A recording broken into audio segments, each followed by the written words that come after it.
Hello, you guys. Welcome or welcome back to my channel. Today we have one of the best types of videos ever, a sapphic reading vlog.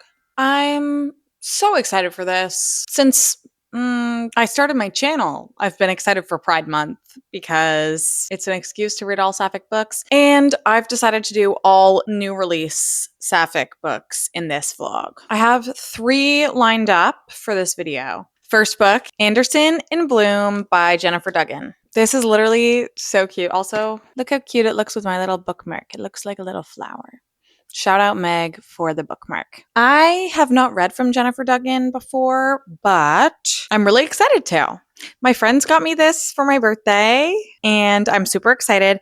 It is a second chance romance, I believe. One of our FMCs is a florist in a small town, and her ex, who is a actress or was an actress, a former child star. Oh, no. Oh, wait. I literally have this all wrong. Okay. A former child star turned florist's quiet life is turned upside down when her annoyingly hot ex and former co-star shows up in town with plans to write a tell-all memoir. So, co-star and hot ex move back to small town, and then I think they're like working on the memoir together. I don't know, that could be a lie. It doesn't say on the back of the book that they work together to write this, but this memoir brings them back together. So I'm super excited for this. The cover is really pretty. Looks like a fun, like, spring summer read. So that's book number 1. I'm going to start it. My bookmark is in there, but it's on the first page. So next book I have, one of my most anticipated reads of the year, okay? Almost Life by Karan, Millwood, Hargrave. This is about 2 girls who meet in Paris one summer in 1978, and I think they have like a fling in the summer, and then we are spanning decades of them living separate lives, but they continue to come back into each other's lives. They're like together and then apart, together and then apart. Their encounter becomes far more than a passing summer fling, evolving into a relationship that will define their lives. In the decades to come, Erica and Laure will constantly be pulled into each other's orbit. They will experience heart-wrenching losses, dreams realized and crushed, and other great loves and heartbreaks. Each time they meet, they will be faced with the same choice: their love or another life. Oh my god, I just got goosebumps. I'm really excited for this. I want it to be sad. Like I want it to crush me. So I don't know if it will be. I don't know if it will deliver on that, but I'm just in the mood for that right now. The summertime is when I'm ready to read some really just the most distressing, heart-wrenching books ever because it's sunny, so I'm like happy. And I need to counteract that by reading just the worst, most devastating books ever. That's going to be book number 2. And then book number 3, I don't currently have, but it is ready for me at the library. That is Girl's Girl by Sonia Feldman. All I know about this is that it's a queer coming of age, which are my favorite types of stories. We have a trio of girls who are all best friends. The summer that they're 15, there's an unexpected kiss, and this changes the whole dynamic of their friendship and some of their grasps that they thought they had on their identities. I'm going to start with Anderson and Bloom, and then I'll probably do Girl's Girl because that's a library book and I have to return it in 21 days once I pick it up. And then I'll probably finish with Almost Life. I'm so excited for this. I really, really hope that I can find a 5-star in this video. I have only had 1 5-star, and I kind of feel like it wasn't even a 5-star. I gave that Emily Austen book a 5-star, and I kind of feel like it was 4.5. Like now, after it's been a while, I'm like, I wanted that to be a 5-star, but it might have just been a 4.5, which is still really, really good. But I just feel like I didn't get the 5-star feeling like I did with Everyone in This Room Will Someday Be Dead. I digress. Would love a 5-star in this video. That is what we're shooting for. Let's get into it. I am 80 pages into Anderson and Bloom. In this, we are following Andy and Nikki. They were both co-stars on a TV show when they were younger, like preteen, teenage years. They ended up dating at some point in their past, and from what we know now, they broke up.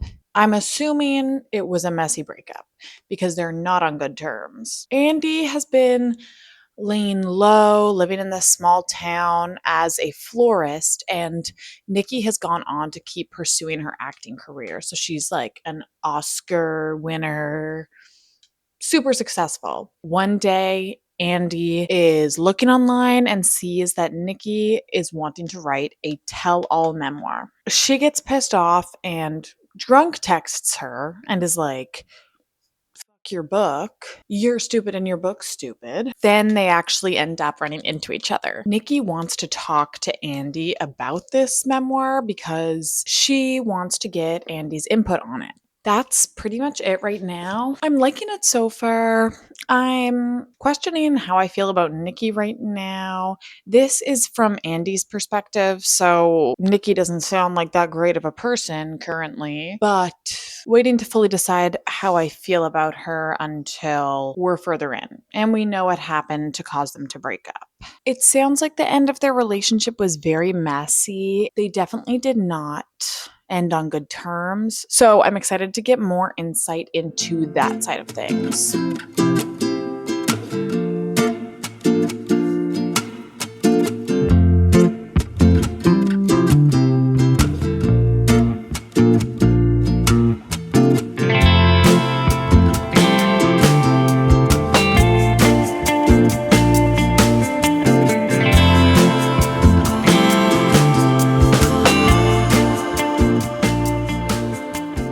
I finished Anderson and Bloom yesterday, and I think I settled on 3 stars for this one. It was a cute little romance, like didn't offend me in any way. I liked all the characters. I feel like I liked our 2 main characters together as well, but I don't know if I like a second chance romance. This was my first time reading a second chance romance, and to me, when they started rekindling, I thought things kind of moved fast. In the sense that when they parted ways, it was messy. It seemed like when they started rekindling, they kind of just like repressed that and were like, oh, this is just fun. They were just being flirty and hanging out a lot right off the bat. And I was like, we're just repressing the messiness of our relationship in the past. Like, I wasn't huge on that. I feel like I could like a second chance romance, but with this specifically, one of them has substance abuse and addiction problems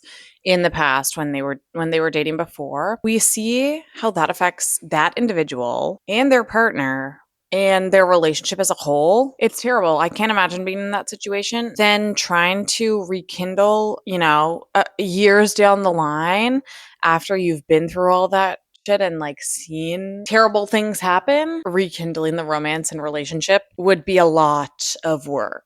I still thought it was super fun. I really liked that the main character, one of our FMCs, was a florist, which was really cool. And she was talking about what different flowers, what their meaning is. So like specific flowers and specific colors of specific flowers have different meanings. And we see her making bouquets and explaining the meaning of some of the flowers. And I thought that was really cool and fun. It was fun. Probably not going to think about it now very much since I'm done, but I definitely want to read more from Jennifer Dugan. I know she wrote Love at First Set.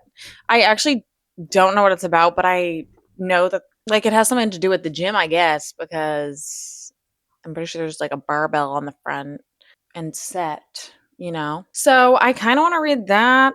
And she also wrote The Ride of Her Life, which I've heard really good things about that one specifically. So I'll definitely try more from Jennifer Dugan. I liked the writing and I liked our characters. Now I am going to get into Girls Girl. It came in from the library. I love this cover so much.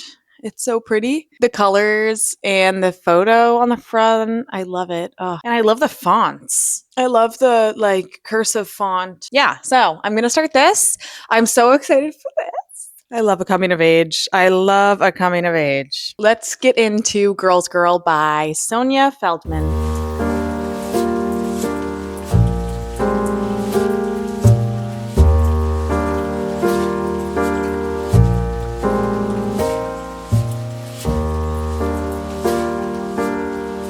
proving she's never been tan a day in her life. I am 30% of the way through Girls Girl. This is a character-driven story. We are following Mina. She has her two best friends, Eleanor and Margaret.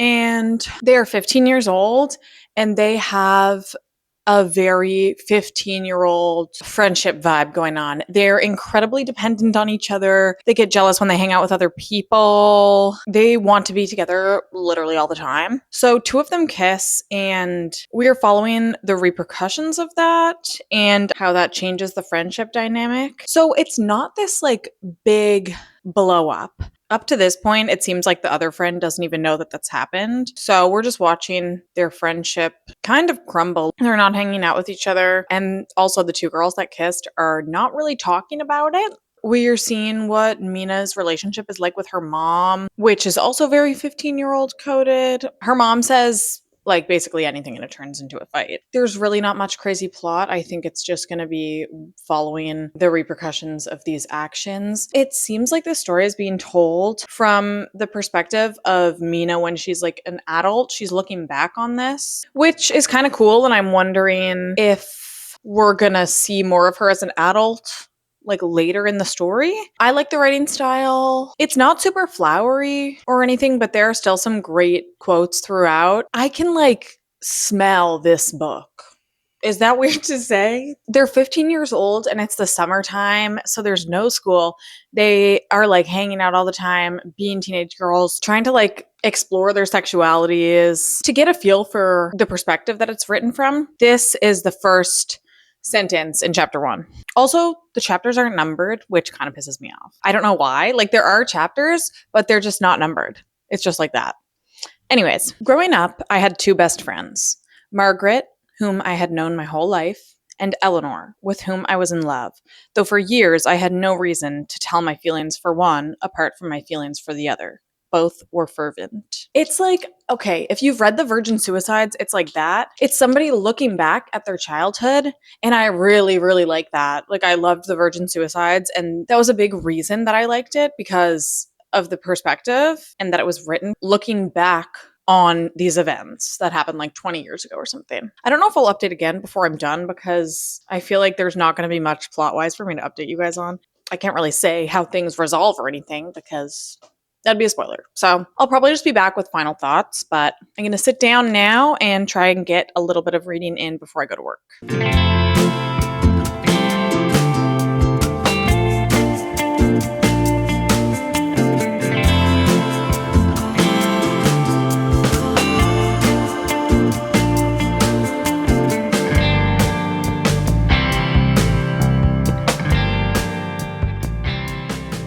Pam and I are back with updates. I finished Girls Girl the other day and I settled on giving it a 3.25. I was honestly really surprised that that's all I gave it. I was expecting to like this one a lot more than I did.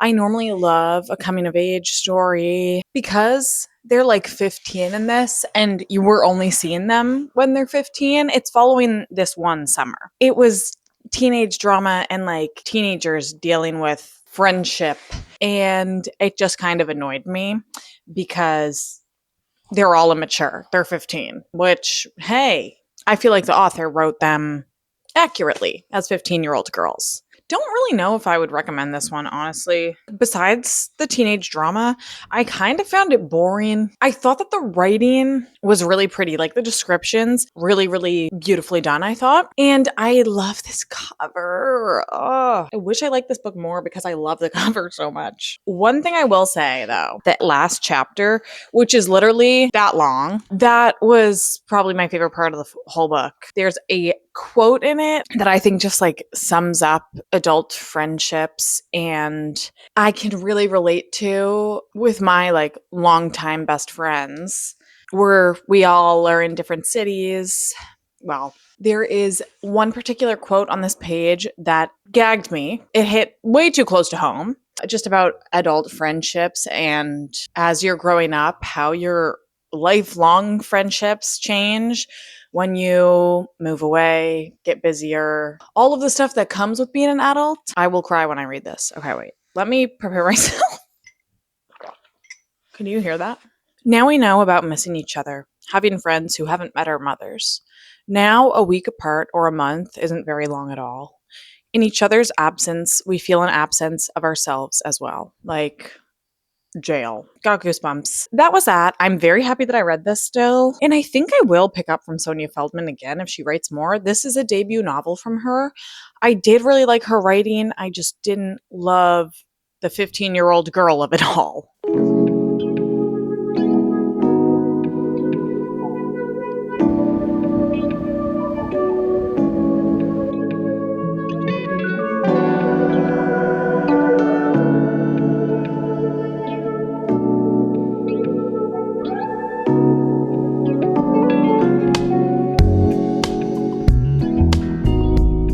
As you saw, I started Almost Life. I'm 50 pages in now, and I wanted to talk a little bit more about what this story's about. I knew it was following like two women. They meet one summer, and then this book is like spanning years and years of them leaving each other's lives and then finding their way back to each other. We start off, it's the summer of 1978. Erica has just graduated high school. She's going to be starting college in the fall, and she's decided to take a trip to Paris over the summer to leave England. She's from Norfolk. She's from England and has never left. So she wanted to experience another country, different culture before starting university or college. So right in the first chapter, we see our other FMC, Laure, sitting on the steps of the Sacré-Cœur in Paris. Erica approaches her and tries to speak French to her, and she's like, I speak English. Like, you don't need to try that hard. Long story short, the next night, they end up meeting up with each other again. Erica goes back to Laure's friend's house or apartment with her and meets all of Laure's friends who are all queer people. Basically, there might be like one straight person. And Erica also finds out Laure is a lesbian, and they end up sleeping with each other. Up until this point, Erica has been like, I need to find a man. I need to find a man. Mm-mm-mm. Then they sleep together and she's like, no, like that was just for fun. I won't do that again. And Laure, after they hook up, is also like, I like her. Like, I kind of want her to stick around. On their night out, Erica ends up losing her bag, which had the key to the pension that she's staying in, which is a like boarding house essentially. She ends up really having no choice but to move in with Laure, and Laure offers this. Erica does seem sort of on the fence about it, but she honestly does not really have another choice. So that's where I'm at right now. I fear this book is gonna like break my heart. And honestly, that's what I need. Like, why am I not reading 5 stars this year? I'm like getting so frustrated. It's kind of crazy and it's sad. I miss it so much, especially because last year I had 2 5-star reads back to back, like A Family Matter and then A Language of Limbs back to back. And they both made me cry. I need a book that's gonna make me cry. So maybe this one will do it. I'm liking it a lot so far. It's dual POV, third person. When you're talking about this like love affair that is spanning decades and they're coming into each other's lives and leaving and coming into each other's lives and leaving. I think you need both perspectives, because if you're only reading from one perspective, I feel that it's easier to just be like, just leave. Like they don't care about you that much. Why, you know? Why are you holding on? I'm really liking it so far. The Paris setting is really cool. I have no clue where this is going to go, and I'm excited to keep reading. I will update you guys when I'm a little bit further in. I have 60 pages left of Almost Life, so I'm definitely going to finish it tonight. I'm going to go walk down to an ice cream bar that's down the street right now, pick up an ice cream sundae to have after supper. This ice cream bar, they're only open in the summer, and they do like weekly sundae features. The flavor ice cream they have changes, and then they put like a special topping on it. So this week is my favorite sundae from last year. It's like a coffee sundae. It's a cinnamon coffee ice cream with espresso crumble on it. There's a sauce too. Anyways, it's my favorite. It's so good. So I might go pick up one of those and have it after supper as a treat while I'm finishing the book. As for my thoughts, I'm still really loving this. This book is split up into 4 parts, and they're all like different years. So the first part was the year that they met. What was it, 1978 or something? Now I am in part 4, and it ranges from 1993 to 2013. Yeah, this is really yearning. We're watching these two women who are obviously so in love with each other, but are not allowing themselves to be together for, a plethora of reasons. And then every time they come back into each other's lives, they are yearning so hard, so hard. I like them both a lot. I really love Laure. Erica is a little bit more frustrating, but I also empathize with her. She is our bisexual queen. Throughout the book, we see her battling with the idea of actually being with Laure forever or being with a man, which is what she knows is the easier choice. I'm really concerned about how this is going to end. The ending of a book can really make or break it for me. Just because I've liked the majority of the book, if the ending doesn't feel satisfying to me, it can really drop my rating. So, nervous to see what happens, but very, very excited. Let's finish this book.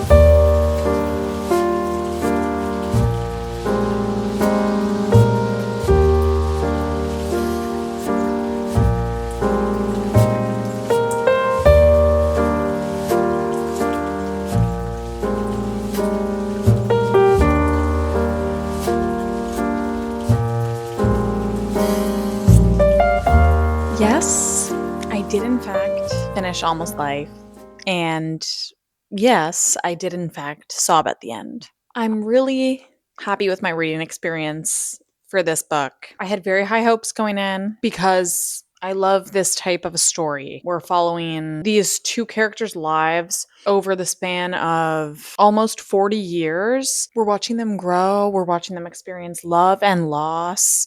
And I adore books like that. One of my favorite books of all time, A Little Life, follows that same structure, and I find it so absorbing and charming. I'm not exactly certain on my rating on this right now. I think it might be a 4.5. I have to sit on it a little bit more, but I can tell you some of my favorite aspects of this book. So I love the timeline of seeing a story play out over decades. I also really loved both Erica and Laure. They can both be frustrating in some of the decisions that they make, but the yearning that you feel from both of them for each other throughout the whole book is, in my opinion, done very well. They just are so in love with each other.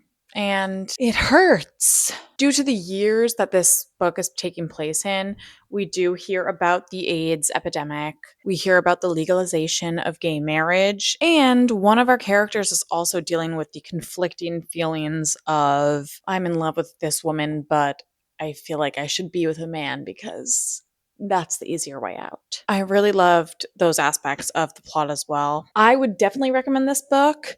I have seen people saying that it's like a lesbian Normal People. I personally read Normal People like years ago now. Oh God, I don't even know when. 4 years ago? I don't know. And I didn't like it. I hated it. I gave it 2 stars, I think. However, I do agree with people saying that this is like a lesbian Normal People due to the fact that these two characters clearly have feelings for each other, but somehow, maybe due to their own decisions and actions, they can never seem to end up with each other. So that is it for my new release sapphic reading vlog. This was a fun time and I definitely had some good reads. Anderson in Bloom was super fun. It was my first time reading a second chance romance, and I would definitely recommend to anybody that loves a second chance romance or someone that likes romance books that have like a Hollywood aspect to them. Girls Girl was a sweet coming of age story that I would only recommend to people that enjoy reading from a teenager's perspective. I personally wasn't huge on that aspect of it, but I did really enjoy the writing in that one. And Almost Life was a romance slash yearning story that spans over like 4 decades, and I would absolutely recommend. But beware, it might make you cry. I hope you guys enjoyed, and I will see you in the next one.